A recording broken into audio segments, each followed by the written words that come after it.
Hello, welcome to Bits and Biology. My name's Liz, and in this video, I'm going to show you how to play the 1 to 2 player game Verdant Arizona, followed by a solo playthrough to give you an idea of how the game plays. Note that the solo game and the 2-player game are pretty much the same, with an easy to run AI taking the place of the second player in the solo game. I'll end with my review of the game. Verdant Arizona is a strategic drafting and pattern building game in which players are owners of rival botanical gardens, trying to create the best display of cactuses. To do this, players are going to take turns choosing a cactus from the flower market and displaying it in their garden. Unfortunately, budget cuts in the parks department mean that you're going to have to share a vehicle. So you're going to travel to the flower markets in the same car. After 16 rounds, the player with the most appealing cactus garden will be the winner. Verdant Arizona is currently on Kickstarter, along with 3 other mint tin games. I'll provide links in the description to both the Kickstarter and to the publisher's website. So full disclosure, a copy of this game was sent to me for purposes of doing this playthrough, but no other compensation was provided. Let's go down to the table where I'm nearly set up for a game of Verdant Arizona.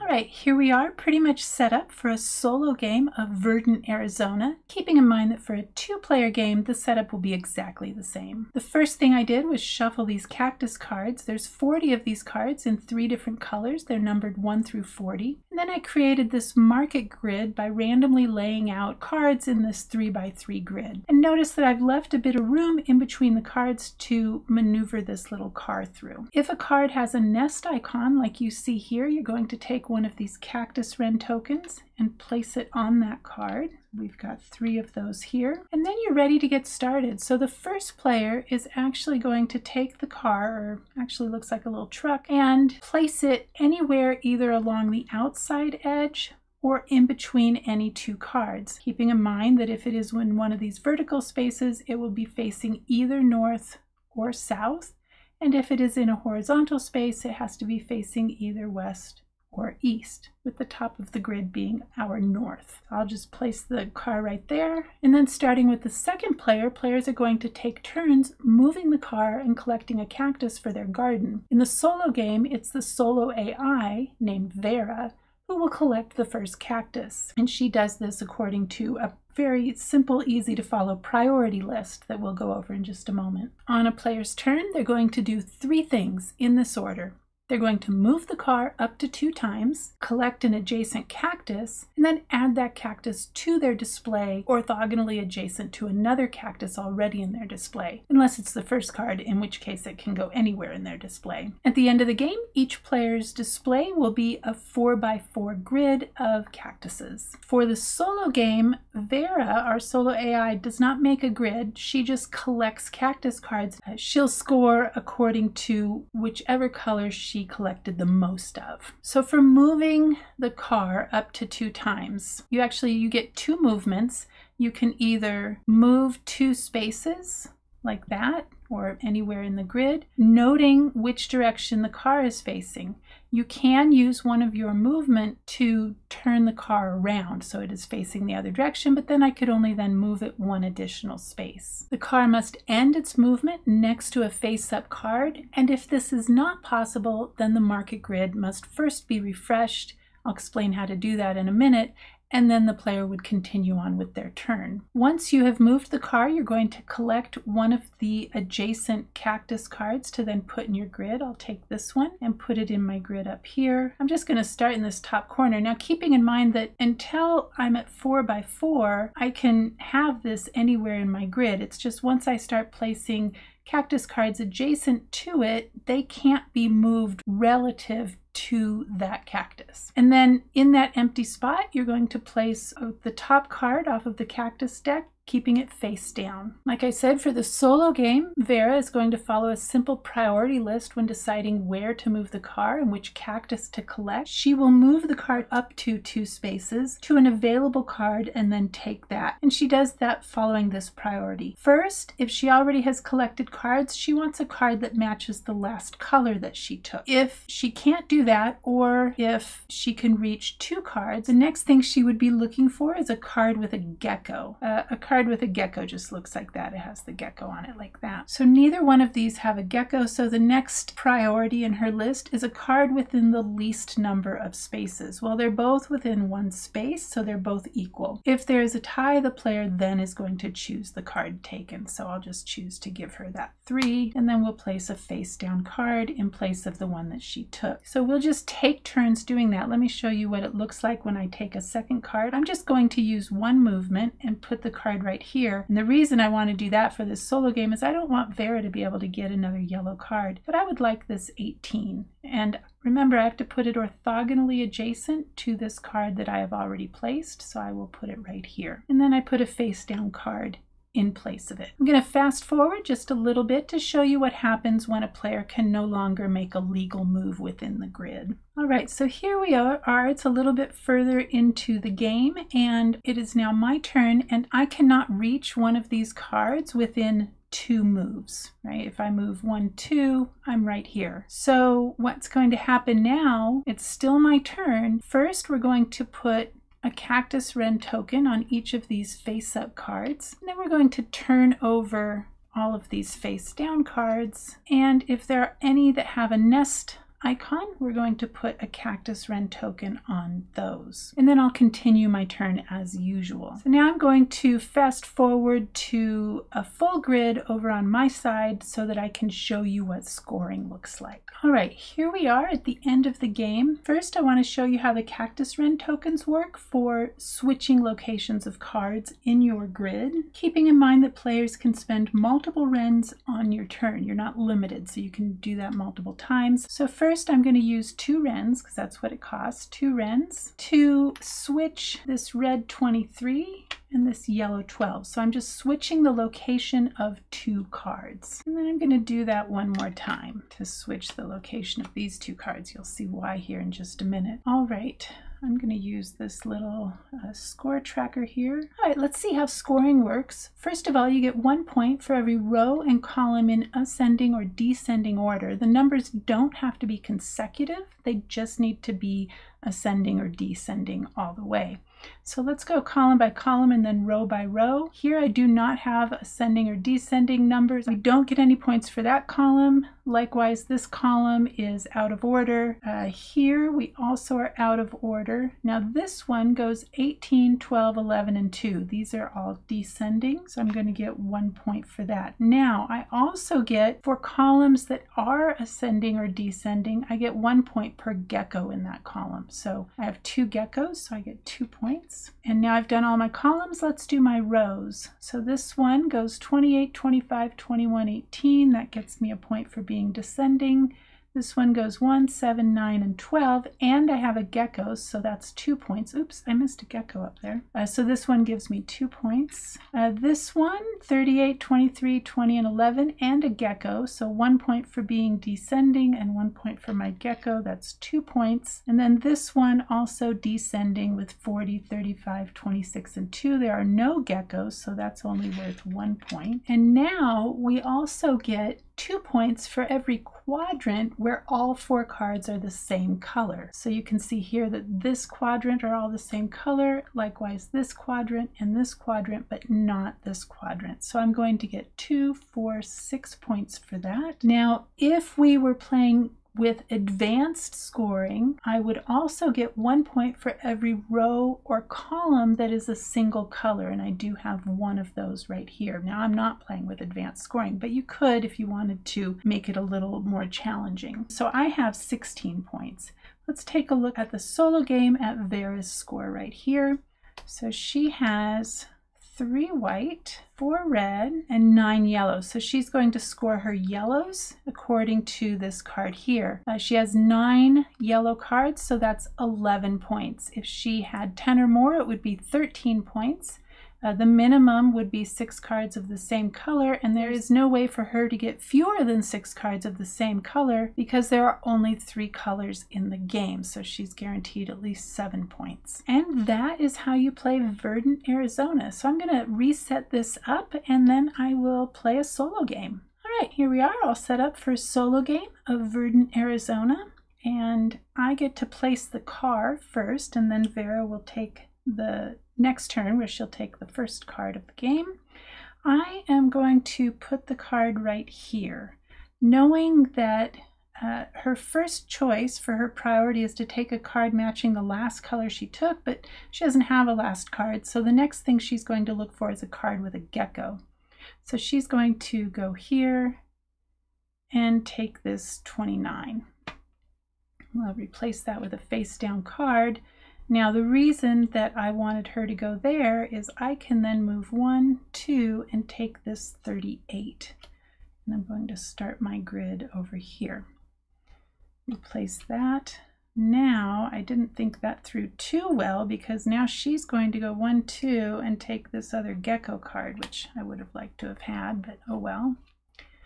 Next thing I want to do is I think I would like to take that 20. I'm going to spend 1 movement to turn my car around and 1 movement to go down to get this 20. I'm going to put it here. And then Vera would like another red card. So she would like that 17, but she can't reach it in 2 moves. And so the next thing she's going to look for is a card with a gecko, and that doesn't exist either. And the next thing she's going to do is go to the card within the least number of spaces. And so she can either go here or here, and it's my choice which card she's going to take. I don't want her to get that wren token, so I'm going to have her take that yellow 36, which I also wouldn't mind having, but oh well. And now I am going to, I'm going to come up here and take this red 17. I'm not sure that was the best move, but there you have it. All right, so she can't get to the yellow card within 2 moves. There's no card with a gecko, so she goes to the card within the least number of spaces. So she's just going to stay put and take that 31. Now let's see, 1, 2, yeah, I can't get to either one of these cards within 2 moves. And so now it's time to update the market grid. So the first thing we would do is put cactus wren tokens on all of the face-up cards, but they both already have one, so they are all set. Then we will turn over all of these face-down cards. And 2 of these have nests, so they get a wren token. And now I continue my turn. So let's see. I'm just going to take this yellow 12 without even moving, and I like the truck facing the way it is, I think. Yeah, let's do that. I'm going to put that right there. Now Vera wants a white card, and the one she can get to is this white 4 right here. My turn. I am going to go 1, 2 and take this yellow 9, and that finally gets me a wren token, which is great.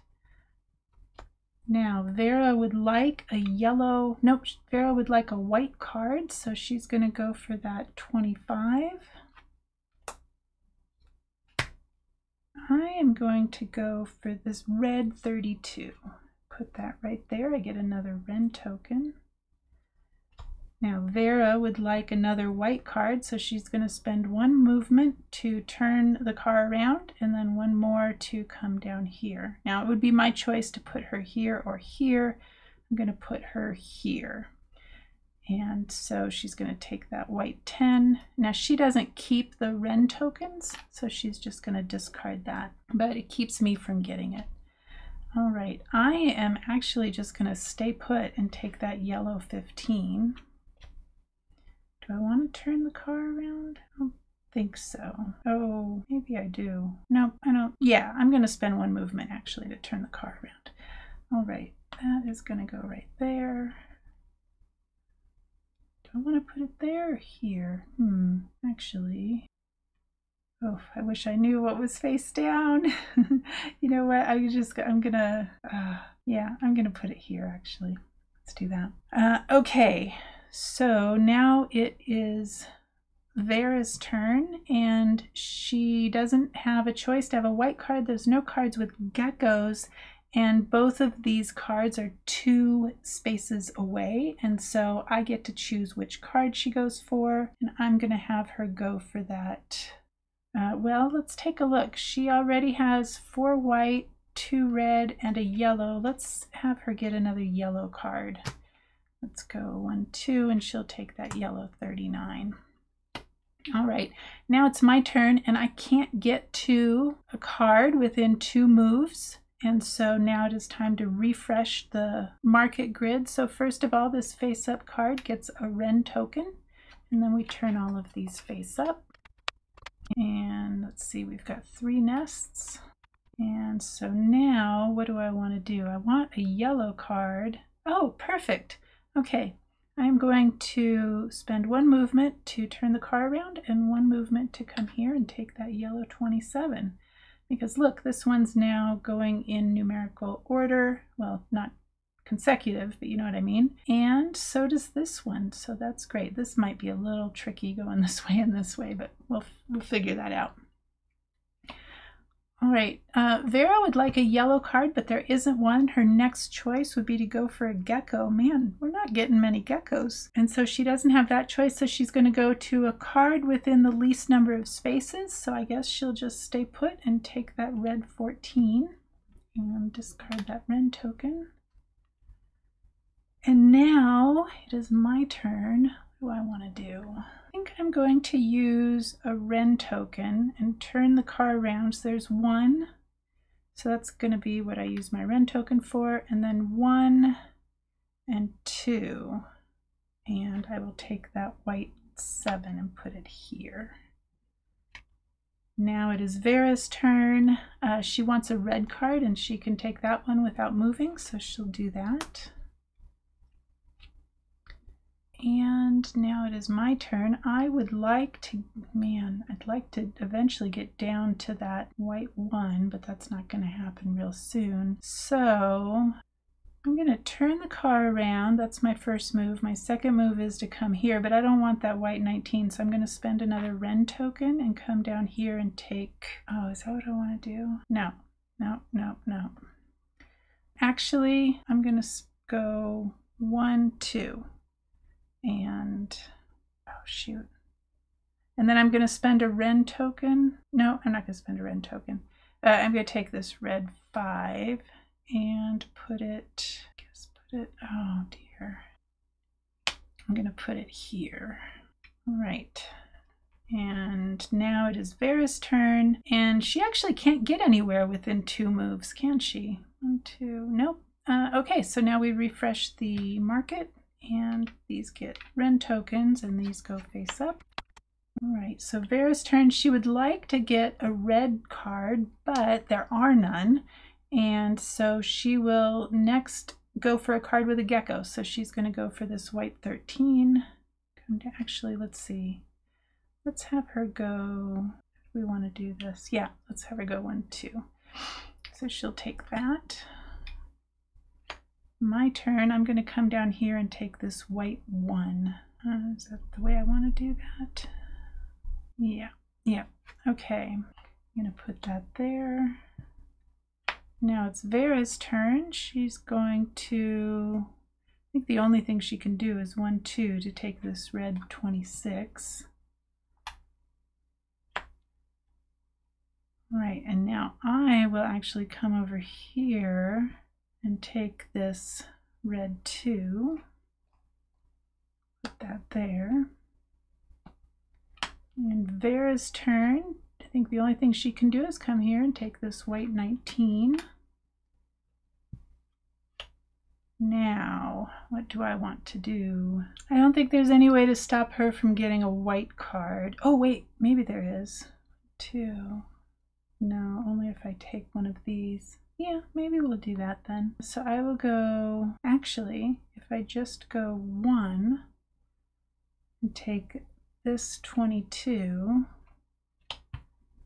I can put that, I don't know what the best thing to do is. I don't think there's a real good choice over there. Okay, and now Vera can't get to a white card within 2 moves, so she's going to go here and just take the yellow 21. There's no cards with geckos, so there's that. And Now my turn. I guess I'm just going to come here and take this white 37. Better to get 4 cards that are the same color down there. Now Vera cannot get to that last card with 2 moves, so we're going to first that gets a wren token, then we will refresh the market. No nests? Huh, interesting. Okay, no nests. This is the last, so I can only get 1 more wren token. The wren tokens are not worth points at the end, so I should use them if I can. It is Vera's turn though, but so she's looking for a yellow card, so she's going to go after that 6. 1 move to turn the card around, and then 1 move to come here for the 6. My turn. I'm going to spend 1 wren token, 1, 2, 3, and come down here and take this red 35. Put it there. Let's see, Vera would like a yellow card, so she's going to, and is there one with a gecko she can get? Nope. So she can either go here or here. Guess we'll just do the easiest thing. She's going to come here and take that yellow 33, and then oh dear. Yeah, I think this is best. Okay, so there's 2 moves. I'm going to spend a wren token to get up to this red card and put it here. And that is it. I have my grids full. She should have 16 cards in this stack, so I am going to spend 2 wren tokens. It's still my turn. I'm going to spend these 2 wren tokens to swap the locations of those 2 cards. And that's the end. Now let's do my points. So I have here, these are in descending numerical order. So I get 1 point for that, and there are no geckos there. This is also descending, and there's 1 gecko, so that's 2 points. This is a big mess, as is this. Okay, let's do the rows. This is descending, but there are no geckos. This is also descending, but no geckos, so just 1 point. This is a big mess. And oh, wow, this one is actually descending, and so, but no geckos, unfortunately. So if I had had another one, I could have swapped. No, that wouldn't have been a good thing. So anyway, 1 point for that. Now, I do have all 4 quadrants that are color blocks, so I get 2 points each, so that's 8 points. 1, 2, 3, 4, 5, 6, 7, 8. Move that over, and I think that's it for me. So I have 14 points. Let's see what Vera has. I think the most she can get is 13, so let's see.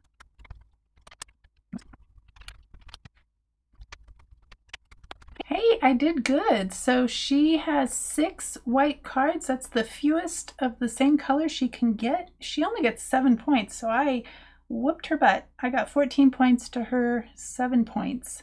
Beat her by twice. You know, one thing I might suggest, because if you're pretty good at solo games, you might find it easy to beat Vera after a while. It's not a given every time, I'll tell you that much, because me getting 4 color blocks is unusual. However, maybe this would be a house rule, of course, but keeping if she gets a wren token, keeping that and giving her a point for it, that might be a good idea.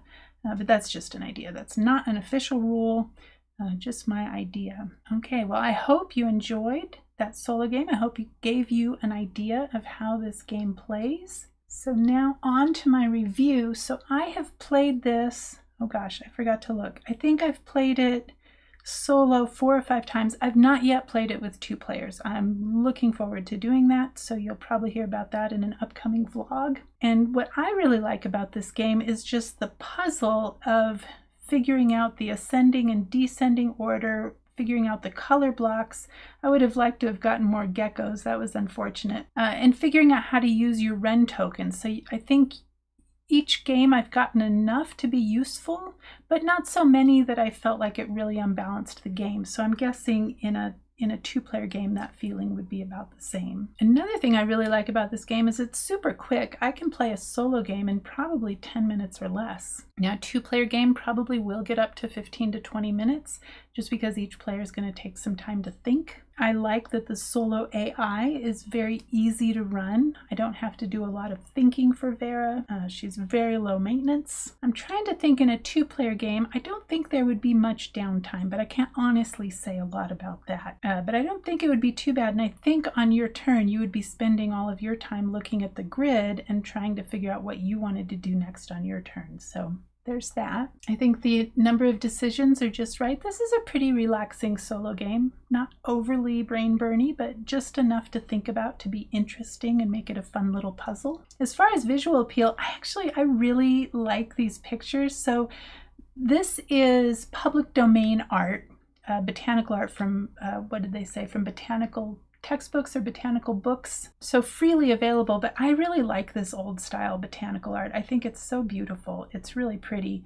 Now, I did not figure out what species each of these cactuses are. As far as I can tell, oh, actually, they're all different. They're all different species. So we have a bunch of red ones, a few different yellow ones, and a few different white ones. So if you know what species they are, I'd love to hear about it. But the flowers are quite pretty. The art's really beautiful. I really like it. And I think as far as graphic design goes, it's even colorblind friendly, because as you can see, first of all, we have very contrasting colors with yellow, white, and red, sort of a reddish orange, but they are different shapes, right, for the numbers, and the numbers are quite big and bold. So even if you have aging eyes or you're a little bit vision deficient, this should be an okay game for you. The nests are pretty easy to see, as are the geckos, so not too difficult there. So I think the visual appeal is really nice. My only complaint is the square cards are a little hard to shuffle, so I end up doing what I call the vassal shuffle. It's what we call in our house, because I was first introduced to this when Tom Vassell was playing Onirum during the pandemic, the early days of the pandemic. And so that's what I do. And he just does a thing where, so he'll lay out, you know, just keep adding one more to the piles and go along like that. And eventually you'll have a bunch of different piles, and then just stack them up however you want. And then just sort of, you know, shuffle them around like that. Whoops. So that makes it a little, I'm not doing very good with cards. Anyway, that makes it a little easier. Not as difficult as I just made it look. But they're square, the cards, because I think this is so clever. You can take all of these pieces, and I was just using the lid of the game for the wren pieces, and they just all fit right in there, and it's just the size of a little mint tin. So clever. I really like that. As far as the relationship between theme and mechanisms, it's pretty thin. I can't think of any, you know, theoretically you are driving around in this car, but there's budget constraints, so you're sharing a car and driving around to these markets and getting these cactuses to put in your garden. But really, it's just a strategic drafting and set collection game that is fun, right? It's a fun little puzzle. So really not much relationship between the theme and the mechanisms, but I do like the artwork. And so that makes it nice for me because, you know, it's pleasant artwork to look at anyway, in my own opinion. Table presence? Not really, but it doesn't occupy much space, so I think that's actually a bonus. As far as length of game, it's just about right. Like I said, probably about 10 minutes for a solo game, 15 to 20 for a two-player game, so perfect amount of time for the complexity that it is, because it's pretty low complexity. Now, player interaction, like I said, I haven't played this at 2 players yet, but you can get a little bit strategic with what direction you're facing the car at the end of your turn, and you know which cards you're taking. You can see what your opponent is going for, try to block them from getting wren tokens or geckos or any particular card that would allow them to have, you know, ascending or descending rows or columns. So a little bit of player interaction, I think just enough to be nice. Now, I like the fact that they can't directly mess with your grid, so they can't undo anything you've done, but they can make it more difficult for you to get things done. And I kind of like that level of player interaction. It's pretty nice. As far as luck versus skill, Now, of course, there's a bit of luck in what comes out as far as cards in that 3x3 grid, but I think you have enough to work with that definitely it tilts more in the favor of skill. As far as being challenging or easy, I mean, it's low complexity. It's not, you know, it's not some big Euro game, but it's not super easy. You definitely have to plan ahead and think about it if you're going to get a good score. As far as uniqueness, it's set collection and drafting. I think the way that you get the cards out of the grid is unique by moving that little car around. I can't think of another game that has a similar mechanism for drafting cards, so that is cool. The way that you're laying cards in the grid, that's of course been done before.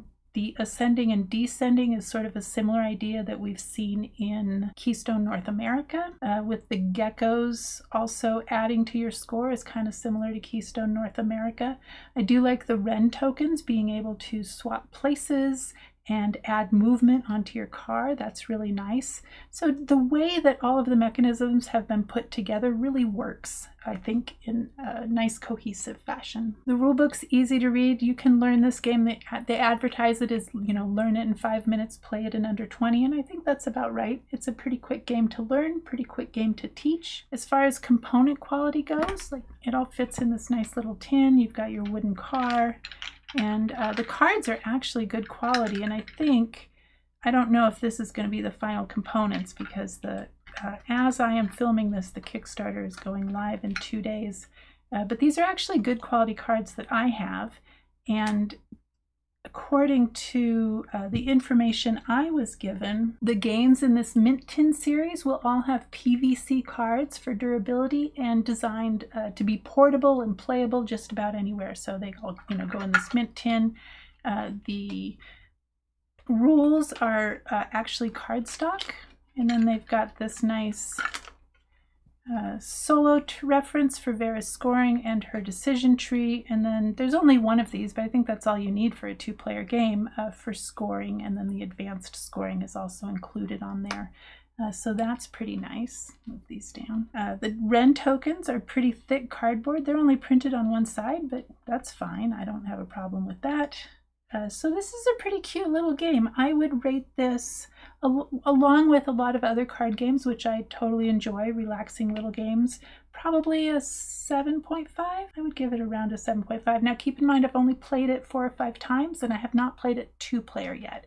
So you'll be hearing from me again. I'll probably try to play it 2-player maybe next weekend, and see how that goes. So you'll be hearing about it in a future vlog for sure. Full disclosure, I forgot to say that at the start of my review, I was provided a copy of this game to do the playthrough, but no other compensation. So just a copy of the game, so take that as you will. Other than that, that is everything I have for you. I hope you enjoyed the playthrough. I hope you found it useful in making your decision about the game or learning the rules if that was your purpose. And I will see you in the next video. Bye.